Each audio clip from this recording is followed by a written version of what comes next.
Seterusnya kita ke Perlis dengan fokus mengenai tanaman padi dan situasi banjir di sana. Untuk perinciannya terus bersama Ahmad Iqbal Arif Yaakob. Silakan Iqbal. Baik, terima kasih. Sebuah pusat pemindahan sementara PPS yang dibuka sejak petang semalam di Dewan Sekolah Kebangsaan Arau masih beroperasi sehingga kini. PPS berkenaan menempatkan 10 keluarga melibatkan 35 mangsa iaitu 7 lelaki, 11 wanita, 3 warga emas, 13 kanak-kanak serta seorang bayi. Pengarah Jabatan Kebajikan Masyarakat Negeri, Kucik Kumat Esa berkata, mangsa yang ditempatkan di PPS dari 2 buah kampung iaitu Kampung Titi Besi dan Kampung Kebun. Jelas beliau, keadaan banjir ketika ini semakin surut namun mereka belum dibenarkan kembali ke rumah masing-masing. Hari ini cuaca agak baik, cerah, bermula daripada malam tadilah. Dan sekiranya tidak ada hujan dan aliran air itu cepat surut daripada kawasan-kawasan sekitar rumah mangsa, insya-Allah mungkin pada tengah hari atau lewat petang kita akan bagi kebenaran baliklah. Tapi itu bergantung kepada cuaca lah. Macam saya kata tadi, yang pentingnya keselamatan diri dan keluarga itulah. Kita tak mahu nanti berlaku apa-apa yang tidak, insiden yang tidak diingini untuk yang menyebabkan mangsa akan terdedah kepada bahaya-bahaya lain. Beliau memaklumkannya kepada media ketika meninjau pengoperasian Pusat Pemindahan Sementara di Dewan Sekolah Kebangsaan Arau. Agensi yang terlibat dalam pengurusan bencana terus memantau keadaan banjir di seluruh Perlis.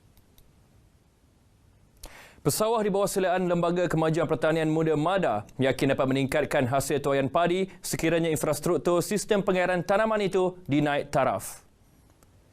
Menurut pesawah, ketika menghadapi musim perubahan monsun barat daya, hujan yang berterusan mengakibatkan kawasan sawah ditenggelami air sekaligus proses tuaian padi tidak dapat dilakukan kerana saliran yang tidak sempurna. Kita boleh mencapai tahap pengeluaran 80% untuk nak mengurangkan import kan, sebab sebelum ini pun sekarang pun kita ada import 30%. Jadi kita nak meningkatkan lagi 10%. Ialah kita kurangkan import ini lah dengan cara kita sediakan kemudahan-kemudahan untuk infra, iaitu untuk penanaman padi ini.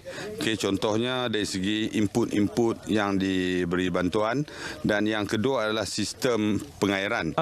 Bagi pendapat saya lah, kalau saya duk pergi dah di Kencan ni kan, tengok kalau segi keadaan tu sama aja, cuma atas sikap kita sendiri lah.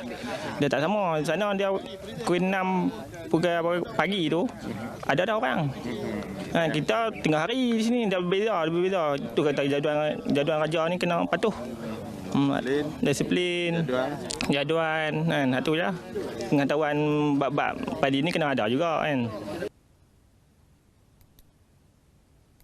Festival Kraft Utara FKU 2023 menyasarkan nilai jualan sebanyak RM400,000. Ia berlangsung di Perbadanan Kemajuan Kraft Tangan Cawangan Perlis sehingga 1 Oktober ini. Keunikan batik teknik EcoPrint antara menjadi tumpuan pengunjung terutamanya buat penggemar batik. EcoPrint menggunakan bahan semula jadi seperti daun kari, daun peka dan daun jarak sebagai corak batik. Hasil kraft tangan tersebut diilhamkan dua beradik, Suraizam Saad dan Suraini Saad.